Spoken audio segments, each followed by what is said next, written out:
move on to the agriculture session, which will focus on harnessing food technology to overcome hunger on the continent of Africa.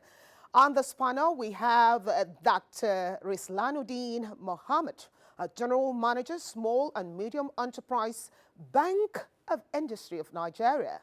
Has extensive exposure in investments, commercial, retail, and development banking. A former acting Managing Director, CEO of Unity Bank PLC in Nigeria, has experiences working in the Kano State Budget and Economic Planning Directorate, Centerpoint Merchant Bank Limited, and Tropical Commercial Bank Limited. Also on this panel, we have Dr. Debisi Araba, a researcher of the Imperial College, London, a public policy and strategy specialist, a member of Malabo Multiplier panel of international agriculture experts who guide policy choices that accelerates progress towards food and nutritional security in Africa.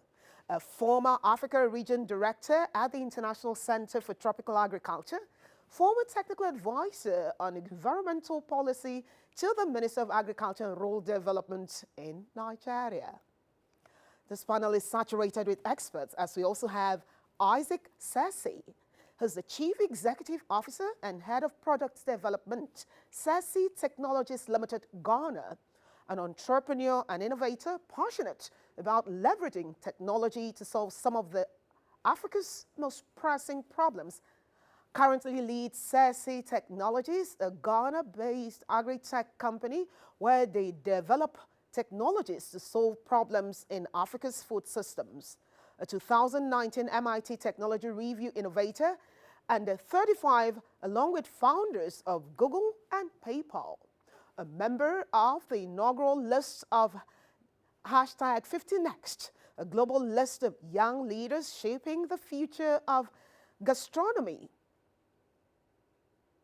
And our moderator, who will be ensuring that everything comes together, is no other than Gbemisola Alonge, a Senior Development Analyst, Stears Business, Nigeria. Has experience in data collection and business analysis, volunteers in NGOs like Slum to School and Lisa Academy, which improves access to education in poor communities in Lagos State, Southwest Nigeria, and all across Nigeria. Her goal is to make data and information available to people to aid in informed decision-making. And this is where I take a bow and hand over to Gbemi, who would moderate this panel. Gbemi? Thank you. Thank you very much for having me. And good morning, everyone. It's a pleasure to moderate this panel. So without wasting any time, I'll just go right into it. So the purpose of this session or this panel discussion is to explore different options for food technology in a bid to overcome hunger in Africa. And so it's no news that Africa and Africans suffer severe hunger as a result of different reasons. As a matter of fact, 100 million Africans are currently facing severe, or as the World Health Organization puts it, catastrophic food insecurity. This means that they don't have access to food that's affordable at every point in time. And this is very severe because that's almost 10% of the entire Africa. In some cases as well, there are many parts of Africa suffer food insecurity, maybe not as severe as the 100 million, but significantly high. In Nigeria in particular, food inflation has risen by about 20% alone this year, and that's very severe for many people.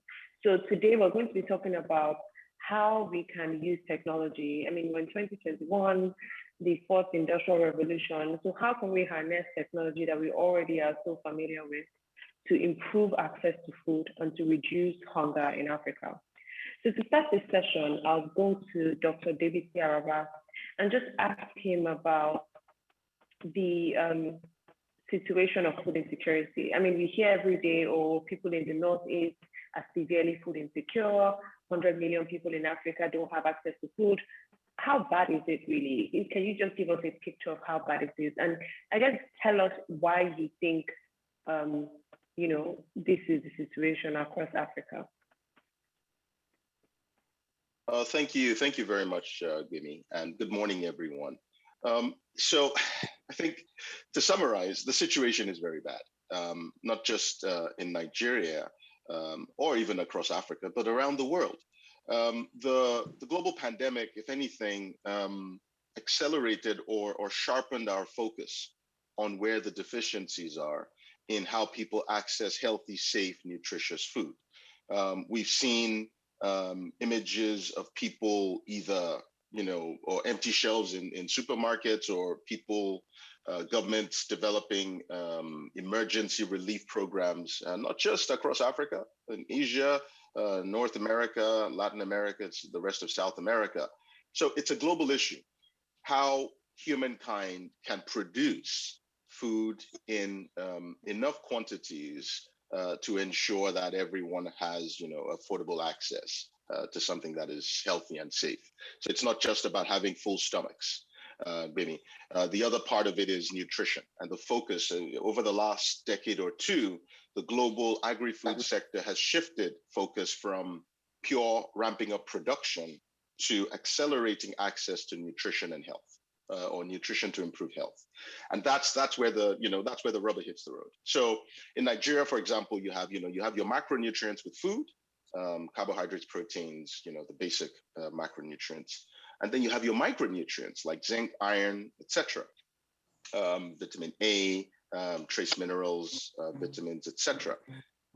One of the bigger challenges is we don't consume crops; we eat food, and when you think about conversations around, agriculture productivity, people still focus and obsess about ramping up crop production. Ultimately, you can ramp up crop production, can you reduce the volume of your distance? But the crop production may not necessarily lead to improved access to food. And this is because we have all the technologies in between the production hub of the food system and the consumption hub. So think of a food system as a system, an ecosystem within which we are producing, processing, distributing, retailing, cooking, and consuming food, right? So beginning at the production end, some of you might have heard about, food loss and food waste, and also post-harvest loss. Now, what's happening is in some cases, we don't have either the logistics to move food quickly from the farm, once you harvest, from the farm through the retail processes to consumers. So when you lose food on the farm, either through poor harvesting technologies or harvesting.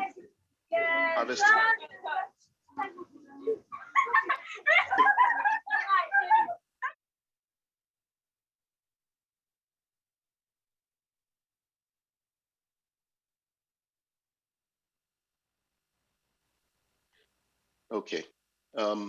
Gbemi, can you hear me? Yes, I can. Okay. So apologies, listeners, for that interruption. When you have on-farm loss post production, when you're harvesting food, whether you are not using the right equipment or you are not able to move the food quickly enough from the farm to through the retail processes to consumers. So, for example, with cassava has a very short shelf life post harvest. So you need to move it straight into processing or straight to your consumers quickly within hours post harvesting. Now, when you don't do that, you increase how much the percentage of the harvest that gets destroyed, and that is, what we call or we term post-harvest loss. Now, when we lose that, depending on the crop or the value chain, we estimate post-harvest loss to be somewhere between as low as 20% and sometimes as high as 60% if you have highly perishable crops like vegetables that have very short shelf lives. So if you don't have the technologies that can improve the efficiency of harvesting or preservation post-harvest, so refrigeration, for example, you talk about cold chain. The cold chain is just a way of refrigerating foods that have short shelf lives to reduce or to increase their shelf life, but also reduce the risk of them getting spoiled before they get to consumers. So you need, proper harvesting technologies, you need proper refrigeration technologies, efficient logistics and distribution. I think the biggest challenge that people may not see in the agri-food system is logistics. I know you might have heard people use examples of, oh, if you can get Coca-Cola anywhere in the world, why can't you do X or Y? But the reality is Coca-Cola as a brand or as a company is a highly efficient, vertically integrated logistics company behind the scenes. They just happen to be selling the world's favorite beverage, but behind the scenes, they're probably more efficient than your other courier services, DHL, UPS, etc. Think about also this, one of the world's biggest companies now, Amazon. Amazon sells everything, but in reality, Amazon is a logistics company. If you think about the value proposition, it's not about the products, it's about the architecture behind what they sell. So we need to also deploy that same thinking to the agri-food sector. And I'm excited to see a new generation of technologies coming up. We have startups like Cold Hubs in Nigeria, set up by a dear friend of mine, Nemeka Ikegwonu, who's won awards all over the world and who continues to expand the value proposition of refrigeration as a service. So you don't need to own the equipment. The Cold Hubs business will do that for you, and then all you get is the service. Refrigeration as a service. Innovations working on mechanization, improving the efficiency of farm operations, and of course, we're also looking at innovations around the retail. We also want people to be able to almost near on-demand services. So if you want a daily or weekly supply of whether it's tomatoes, onions, carrots, whatever it is, food or groceries, vegetables, you can get it in a way that smoothens the supply chain. So you're not having this lack of awareness of what's going on in the market. People know, your retailers know what the consumers want, the consumers know what's available, and everyone makes gets fair value. You also want to ensure through the entire agriculture chain that everybody from farmers through retailers, and I purposely include middlemen. I've heard some people say middlemen are bad. Middlemen are not bad. Middlemen optimize processes. They are very necessary for this process. You want farmers or those producing food, whether it's crops, livestock, fisheries, those who are aggregating, those who are processing, those who are retailing. Everyone should get fair value, of course, including the consumers. So that's the state of where we are now. Thank you so much, Dr. Araba. You actually covered a lot of what I plan to dig deeper into. So you have mentioned different aspects of the value chain, from production to all the way to retail, and even the quality of food that we're eating, how nutritious is it, and how well does it help us. Just speaking a bit about the people along the value chain, the farmers, the middlemen, the retailers, wholesalers, everyone, including even those who provide inputs for farmers. I'll go to Dr. Muhammad now. What do you think funding, how much of a problem is funding, especially because in Africa, most of the farming and most of the crop production and different aspects of agriculture, whether it's poultry, whether it's processing, are mostly small scale. So what exactly is how big is the funding problem in this situation? All right, thank you very much. And thank you very much for having me. It's basically a well-documented situation that we have in Africa, indeed most developing countries. Issues relating to funding for micro and small enterprises, agribusiness, smallholder farming has been a challenge, due in large part to multifarious issues that are endemic in most part of Africa. First, the macro funding has not been as adequate as it's supposed to be. You recall that sometimes I think in 2003, the African Union had what is now called a Maputo Declaration, where entire African countries agreed that at least 10% of their annual budgets should be set aside to support smallholder farming, to support agriculture and agribusiness on a general note. That has not been achieved. In fact, Some of the 5 countries that have achieved that 10%, if you look at the data, you find out that even before the declaration, they were already well ahead of 10% because if you look at those countries, they are primary agriculture-based countries, very poor, semi-arid countries like Niger, Burkina Faso, Mali, and so on. So there is that challenge. The general expectation is um, funding businesses, agribusiness, funding smallholder agricultural farming is supposed to be seen as a business. And to that extent, there is expectation that the private sector will take a lead in providing requisite funding. We have not seen that at an elevated level, primarily because of challenges relating to collateral arrangement, issues relating to multiplicity of taxation, which drains the revenue base of the farmers, issues relating to storage facilities. You find in some countries, in some parts of, for example, in northern Nigeria, there are areas that produce a lot of tomato, but Nigeria still import tomato paste.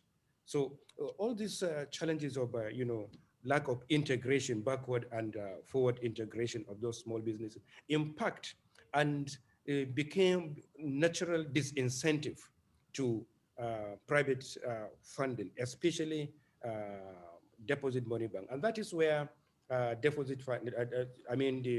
development financial institutions, international development agencies do come in. There is also of recent the other sources of funding through the public-private partnership and so on. But to summarize, funding smallholder businesses have been a huge challenge, primarily because of the huge risk involved.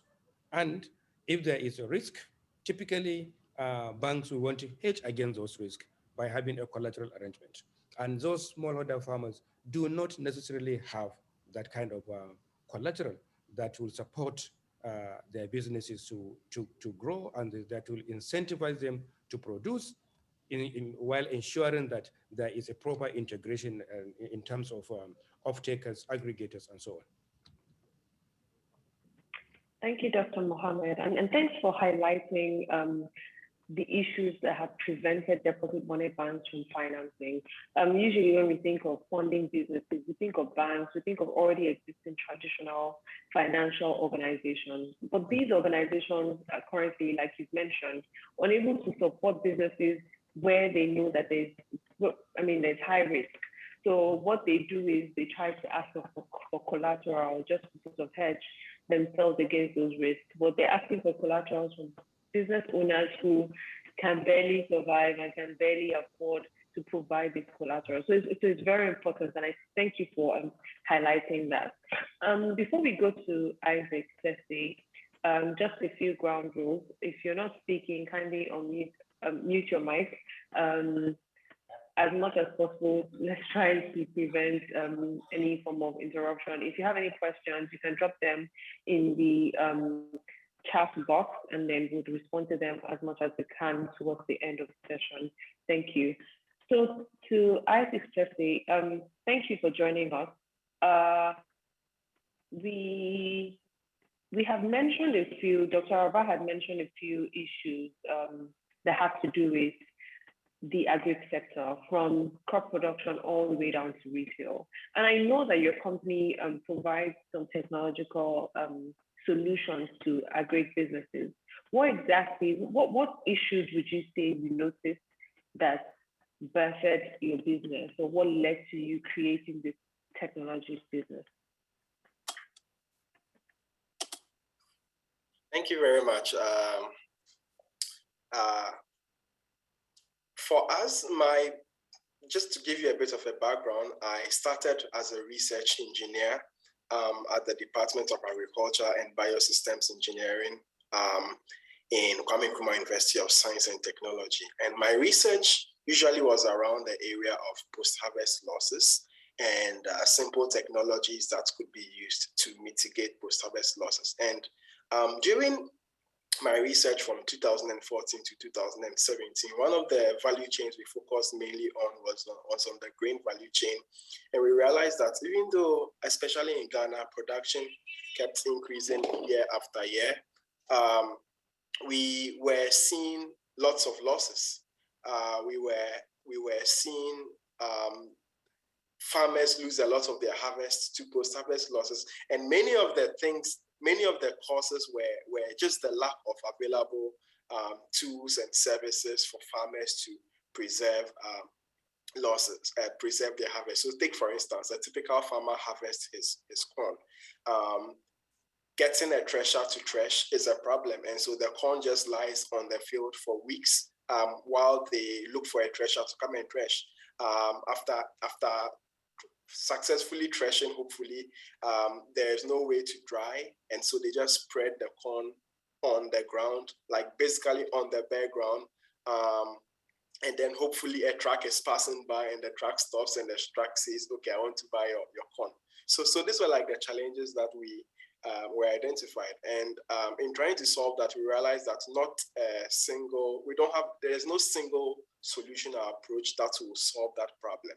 And so after some research, we came up with like a system of solutions. The question we're trying to answer was that how do we make post-harvest management tools and technologies more accessible to farmers? So first, what we did was we built a low-cost grain moisture meter to help farmers measure the moisture content of their grains before storage, to replace like the rudimentary ways they were trying to measure the moisture content. The next thing we did is we introduced hermetic storage solutions so that after farmers have tested the moisture content and have confirmed that it was dry enough, they could store securely for up to 2 years. The third thing we tried to do was to create market access by building an online platform that would enable potential buyers to find sellers or farmers who have grains to sell and be able to negotiate good prices on behalf of the buyers, on behalf of the farmers.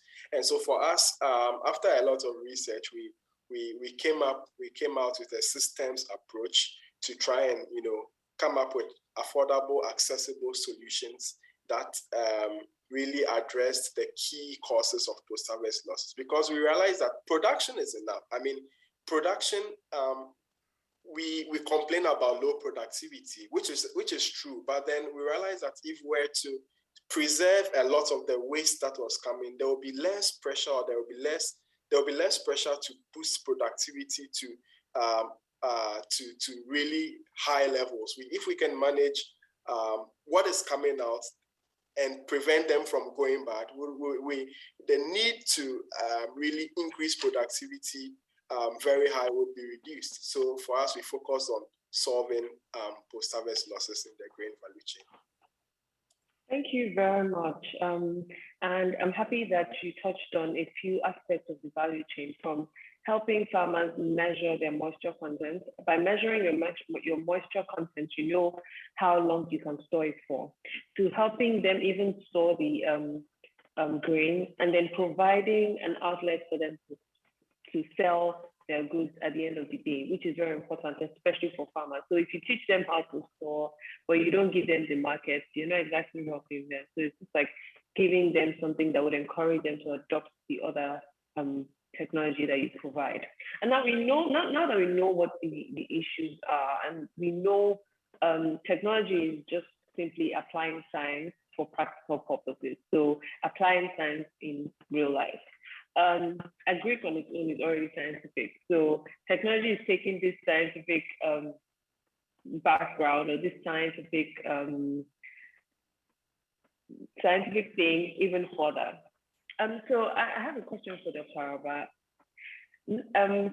Isaac has already mentioned a bit about the solutions to, reduce the solutions to the issues of post-harvest losses in the grain aspect.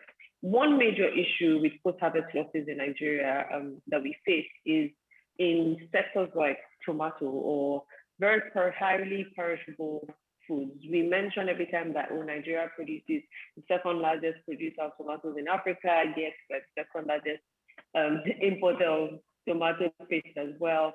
So one aspect, one way that we can reduce post-harvest losses is by processing.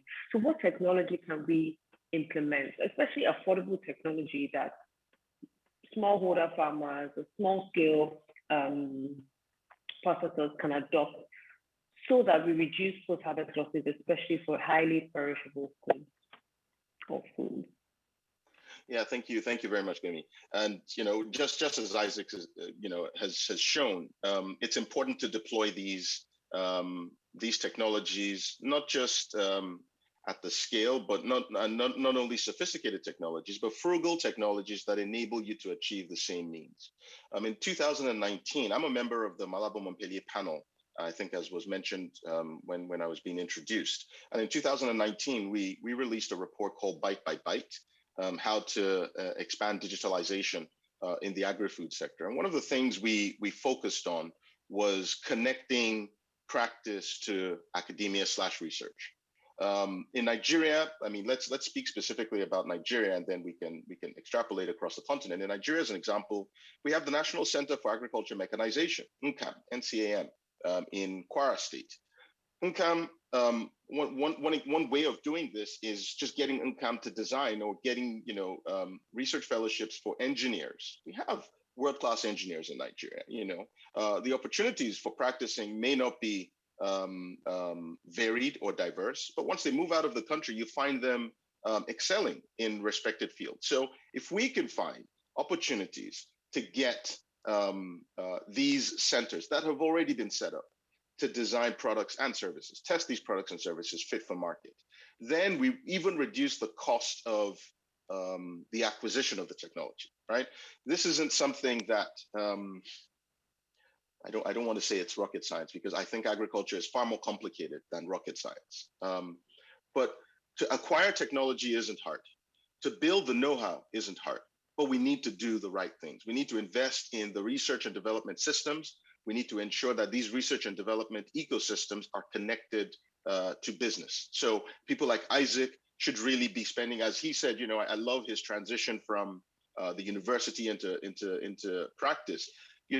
We need more Isaacs. We need more people working across the continent, straddling both business and research. And the other side of things is, look, in acquiring these technologies, we've seen, using tomato as your very good example, some of the things another way to look at tomatoes is it's about the variety, right? Different varieties of tomatoes. And when I say variety, I mean a tomato vegetable can have different traits depending on the variety. So some might have a darker color, some might have higher moisture content, some might have a sharper, more intense flavor. We need to ensure we're breeding the right varieties for markets. That's one. Two is also the technologies, not just for harvesting, but for storage. Lots of people have talked about in the fresh produce sector, fresh produce being highly perishable vegetables, the fresh produce sector, for investing in better storage containers, whether it's plastic containers or more rigid containers that prevent the squashing or the spoilage of these things during transportation. But more importantly, I think it's the modular technology. So one example that I've seen is an Alvin Blanche, a tomato processing, a modular tomato processing machine developed by Alvin Blanche. And it's something small enough that you can actually move around. And so those are the types of technologies you want to see. Another for the cassava sector that I've seen was developed by DATCO, DADTCO, the Dutch Agriculture Development Technology Company. It's a modular cassava dewatering machine. And so what they do is you can put it on a flatbed truck and drive it out to the farm so that you harvest the cassava roots and then you process. And what it does is it removes, maybe it's 40 to 60% of the moisture from that to increase the shelf life. So again, these things aren't far away from us. And possibly maybe Dr. Muhammad will tell us, how do you fund this? when we talk about agriculture being high risk, I think in some aspects of the agri-food sector, yes, the risk is real, but in a lot of aspects, it's perceived. And it's not just agriculture. If you think of macroeconomic fundamentals across the continent, then you realize you can't inject cash into the agriculture sector in isolation, because what will happen is if other sectors are starved of funds, especially affordable financing, then you will find that the funding will make its way into other sectors, right? So we need to figure out in creative ways how we fund the agriculture sector, but more importantly, how we address these macroeconomic fundamentals. We need to increase shared prosperity. And so it's not just about the agriculture sector becoming this oasis of prosperity in a desert of poverty. So we all need to rise. And I think, I mean, my gut tells me that's about the only way that we ensure that we fund prosperity across all economic productive sectors of Africa's economies.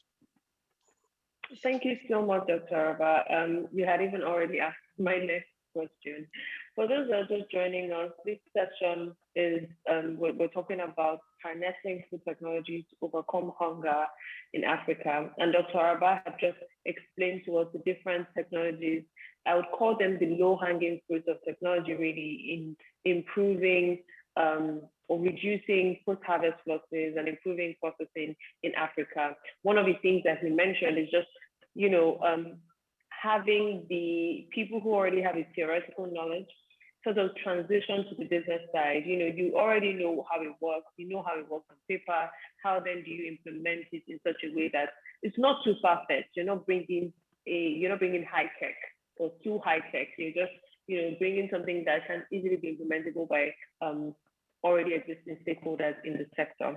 So Dr. Mohammed, just echoing Dr. Araba's question, how do you think engineers and just young people who, or people, not necessarily even young people, just people who are fresh in the agri sector, people who want to provide this technology in Africa, how do you think they can be funded? Especially because, like Dr. Araba said, sometimes the risk to these businesses is perceived. It's not exactly high risk as we know it. So what options, exist for these businesses or these companies? Yeah, thank you very much again. I think Dr. Araba said it clearly. Yes, I think the perception about agriculture and agribusiness will have to change across Africa. From being seen as, supporting agriculture as more of a charity, to be seen as more of a business. And the critical sector that is supposed to, spearhead this transformation is the public sector.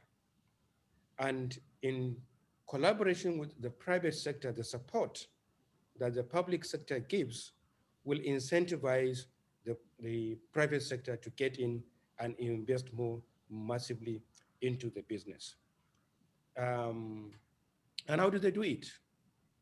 Of course, we cannot deny the fact that there are a lot of risks involved, even though Dr. Araba is saying that it's perceived. It's actually not perceived because there is a risk. Because when you look at in any banking institution, so long as it's private sector business and they want to lend to an individual or an organization, they will look at the risk involved and they will look at the mitigants to those risks. Part of the risk they will look at is a collateral arrangement. And we all know that it is difficult, if not impossible, for such business in agriculture to grow if we are to become fixated about collateral as a sine qua non to lending. And for that, we must devise a means in which we can be able to de-risk lending across that sector in Africa.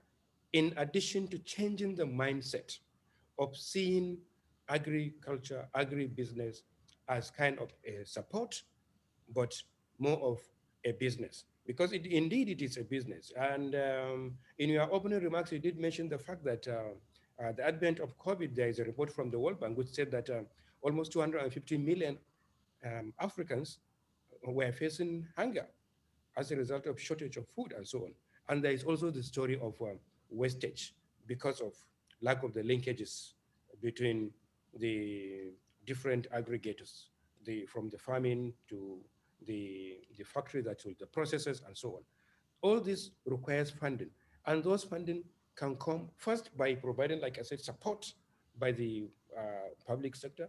Then once that support is embedded, it's incentivized, and it becomes consistent, because we have problem of inconsistency in policies across African countries. Once those policies become consistent, then the private sector can be able to plan. In addition to some support by way of grants from IDS, development finance institutions across Africa are supposed to start providing that lead by massive lending to agriculture sector, at especially issues relating to interest rate. The interest rate charged by deposit money banks across Africa is prohibitive, and it is not an incentive. And beyond even agriculture, you can go into any business under such kind of interest rate arrangement. There is a high probability that that business may either fail, or you may barely succeed but end up turning your entire profit to the banks. So the support needs to come from first from the government by way of microeconomic incentive support to the private sector, and then the government also incentivize the private sector to look for funding options, because most of the deposit money banks in Africa rely on savings, and savings and investment are a function of the dynamics of the macroeconomy. If, for example, you did mention the high inflation rate in Nigeria, definitely if inflation is higher than interest rate, then there is no incentive to save. And for that, if there is no saving, there wouldn't be available funds for deposit money banks to lend. And even if they are going to lend, they are going to lend at a very high interest rate. So the macroeconomic situation will have to be conducive, and that is supposed to be led by the government. And side by side with that, the DFIs, the DMBs also should look beyond Africa and look for investment options, money that can come in, long-term monies that can come in to support business.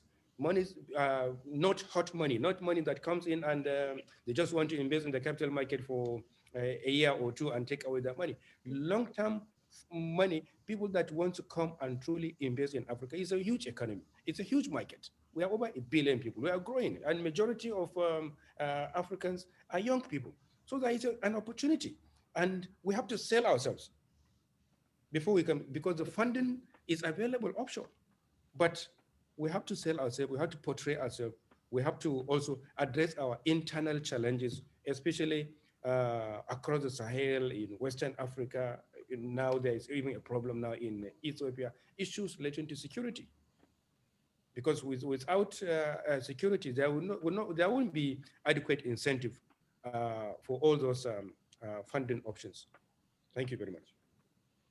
Thank you, Dr. Muhammad. I'm glad that you mentioned the need for a stable macroeconomic environment for businesses and for foreign investors to invest in agri-businesses. We've actually seen a couple of investments go to the agri-tech space. Businesses like AgriCorp raising $14.5 million, Real Fruit raising $3 million, and just different processing and different agri-export businesses have proven that indeed investment from abroad can come into the agri sector, especially when you have a business that can thrive. All we need is just the government sort of stabilize the macroeconomy such that more investors can be confident in putting their money into Africa. So I just want to go back to Isaac. You mentioned part of the technology that you deploy to improve the post-harvest sales of farmers. So I just want you to talk a bit about the pre-production aspect, right? So before farmers produce the kind of seeds that they use, we know that, I mean, because of climate change, there has been a lot of change in like the kind of agric that agriculture is changing. It's changing beyond what we're used to. So what technology can we sort of deploy pre-planting such that farmers will be able to improve, their productivity, and beyond that, even produce, crops that can last longer, crops that can be stored much better or cheaper, and just things that would sort of help the other aspects of the value chain more beneficial. All right, thank you. So before then, I want to state that, at least from my experience trying to bring technology into the markets, especially targeted at smallholder farmers, the experience is that, technology is not an end in itself. It's just a means to an end. There is a huge disconnect between the technology and its function and how it works and how it makes a difference, and a feasible business model that can, drive the adoption of that technology. And so, before we went into trying to come up with a system of solutions that address all of the bottlenecks along the post-harvest value chain, one of the way I started, or the way Sesi technology started, was we're trying to commercialize the moisture meter that had come out of our research. But one of the things we quickly realized is that, farmers don't care about your technology. They don't care. It's not seed, it's not fertilizer, it's not tangible things that they can see its benefits and its efficacy. And so then if you're thinking about technology, you have to think about it as part of a larger framework of solutions that makes sense to the smallholder farmer, and that you can find a business model, a feasible business model for. Because in the end,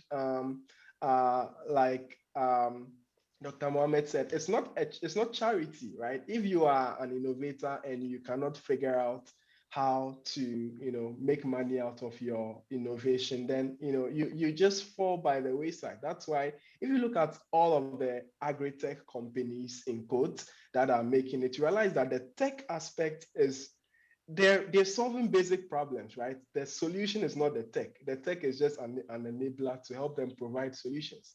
And so back to your question, in the pre-harvest space, one of the things that we have started doing is working with we recently started piloting a solution to a affordable soil testing solution. Basically, the idea is that we want to help farmers get more insight about what is going on in their soils, so they can make data-driven decisions on like what kind of fertilizer to use, what quantity of fertilizer to use, what kind of crops will grow in the soils that they already have. And the idea is that if we can do this, we can help farmers increase their yield and then reduce the cost of farming.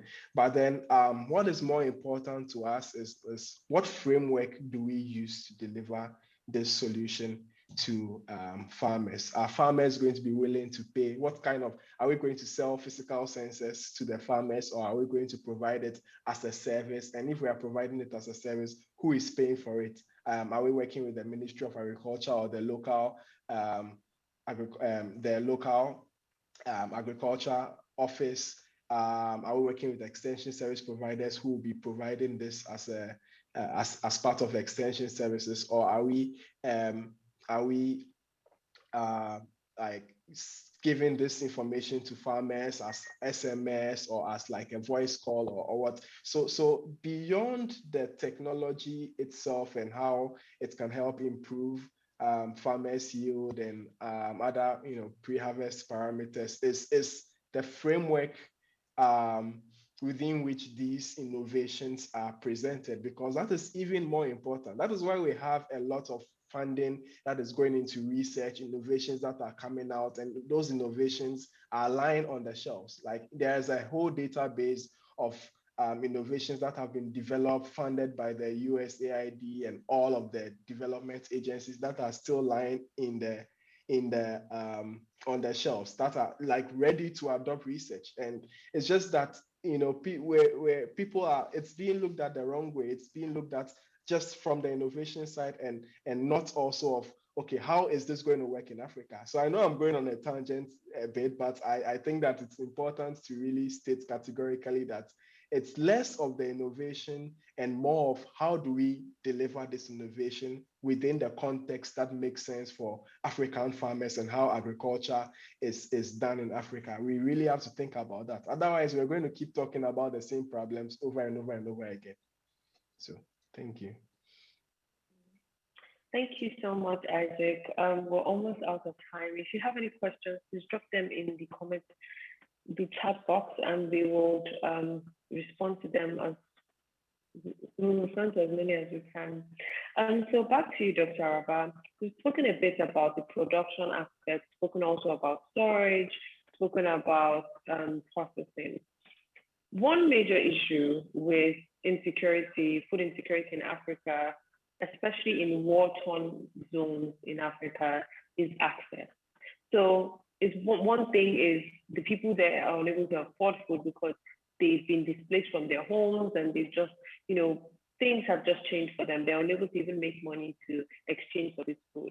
Another thing is the people who are providing this food, the people who are selling the food, cannot get to the places where the war is going on just because of the fear and just the security issues. So how do we solve the problem of hunger? And these are the areas that are most vulnerable. So these are the people who, at the moment, the UN and the WHO consider them severely vulnerable to hunger. And in some cases, they're already starving. So how do we, improve access to these people and, I guess, make it more affordable for them to get food? Right. Thank you. Thank you very much, Amy. Truth be told, as I mentioned earlier, the agri-food sector is far more complicated than rocket science. This is partly why. You're addressing a moving target. You're trying to, first you would think the simple point was, how do you get people fed? How do you ensure people are nourished? But then how do you ensure people are nourished under certain conditions, whether there is conflict, whether there is, issues of access, logistics issues, logistics challenges, all within a framework of climate change and other shocks and stresses, impacting the production systems. And so it's not an easy question to respond to. However, there are organizations over the last few years and decades that have specialized in delivering nutrition to people, the most vulnerable amongst us in areas of conflict. So you have the World Food Program, you have lots of other NGOs like CARE International, etc., that work with partners to ensure that even as they are delivering food to people in areas of conflict, they're also leveraging some of the market systems so that they're not displacing production systems. Now, this is a major challenge because if, for example, I'm not going to use the example of a country because I don't want to get into controversial territory here, but say if a country A, has surplus, 10 million metric ton surplus of grain, say maize, and they want to deploy that as food aid. What they may not take into account is, under normal circumstances, maybe area conflict B receives food from areas around them, so they have a food production hub. But if you then bypass that entire food production hub and then you bring in your food aid from country A, what you're doing is distorting the markets, because now there will be an excess or surplus of production in the areas around country B, and that leads to a collapse in the price of the crop. But then, knowing that a lot of farmers grow season to season, if the price collapses in one season, they may not have the incentive to invest in the next season. And so your aid might lead to an economic crisis. So it's quite complicated in how you ensure that people are nourished and fed, but at the same time, you are not further destabilizing what's an already fragile economic system, both within any area, whether it's within a country or an entire country or a sub-region. But there are organizations, that are looking to this, and they continue to improve on their thinking and know-how. I want to just mention two things. I know we're almost out of time. First, on what Isaac mentioned on know-how and technologies. I want to go further and say that the business delivery mechanism is a technology in itself, because it is know-how. It's know-how that you've acquired. You know how best to engage with your consumers, whether it's you're delivering a technology as a product or a technology as a service. It's also part of the technology if you want to expand the definition. And finally, it's to touch on what Dr. Muhammad mentioned. I had said, I think I was misquoted. I had said that in the agri-food sector, you have real and perceived risks. The challenge is knowing which is which, but more importantly, how you de-risk. But even as you de-risk the agri-food sector, you have to understand that you can't do it in isolation. And he rightly said, we have to address these macroeconomic fundamentals. So, it is quite complicated.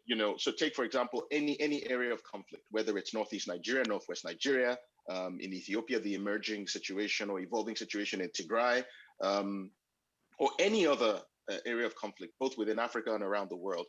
The challenges are that as you think through how people receive nutrition through food, you also need to ensure that you are supporting the market systems or the food production systems and logistics systems. So it goes without saying that we need to invest in prosperity. If we invest in shared prosperity, we address the challenge of food, but you can't do it. It's like whack-a-mole. You're not going to solve one and leave the rest in isolation. You're going to have to try and solve it all at the same time, which is why, in my humble opinion, it is far more complicated than rocket science. Thank you. Thank you so much, Dr. Araba. So we've already run out of time. I'll just move straight to Dr. Mohammed and Isaac to just give us like 30 seconds final thoughts. I feel like Dr. Araba has already given his final thoughts. Thank you.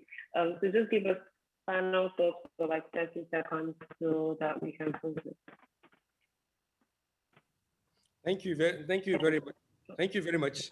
30 seconds or 1 minute will be fine. Thank you in anticipation. To be very specific is to just talk about, we have already spoken about all the problems, all the issues involved, and being specific is to talk about what we think we need to do or what we are doing. So I will be very specific about what Bank of Industry has been doing or has done over the last few years. Quickly, Bank of Industry supports businesses, both small, medium, and large enterprises, specifically on technology-based agribusiness. From 2015 to date, Bank of Industry has spent about, given out in terms of loans, about 76 billion naira. And talking about issues relating to risk, we have not seen that risk to the extent that the bank can begin to get scared, even though as a DFI, the reason the charter of BOI is impact to support businesses, to, both startups and existing ones, to support employment generation and to support the growth of Nigerian economy and so on.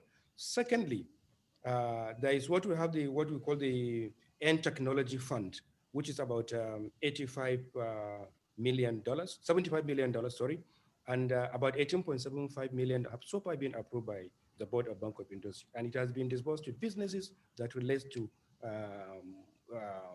technology-related businesses, both in agri and engineering sectors. We have, as a CSR, about 7 hubs right now, tech hubs, that that has common infrastructure that supports businesses across the value chain, especially agriculture. We also have this agric fund value chain funding that also supports these challenges of having farmers difficulty. All this talk we're talking about, the discussion we are having about wastage, perishable items. All these funds are supposed to address those issues, and so far we spent about 8.5 billion.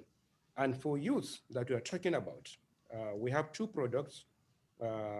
Youth Employment Fund, and then Graduate Entrepreneurship Fund.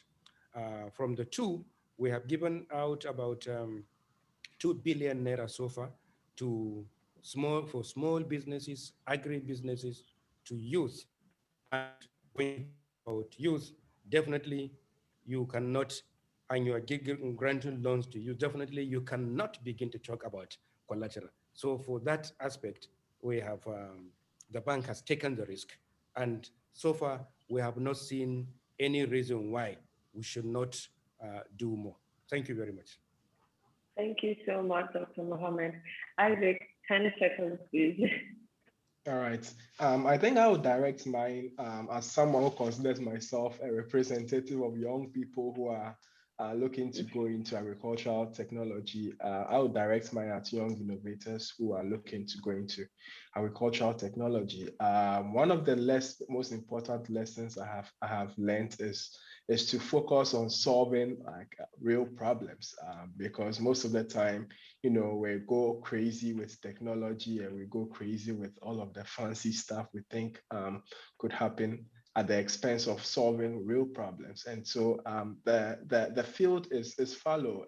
There's so many problems in agriculture that are really begging for solutions. So, you know, focus on what are the most important problems on the ground where you are, and really focus on, you know, what solutions, when you're thinking of your solutions, think a lot about the business innovation side of things, and how you can deliver solutions with a model that people are willing to pay for, and you're going to find a lot of success irrespective of all of the difficulties that are bound. So I think those are my final thoughts. Thank you.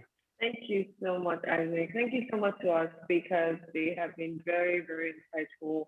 I've learned so much. They have touched on how we can harness technology from pre-production up until retail, up until like even the kind of nutrition, the kind of nutrients that are in food that we eat today. Thank you again.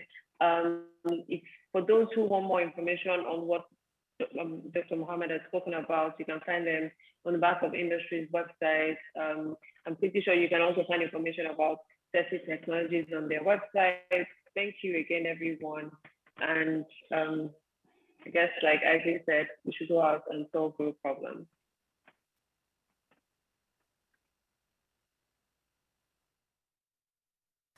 Indeed, we all have to come together to solve the problem because, as one of the panelists that say, technology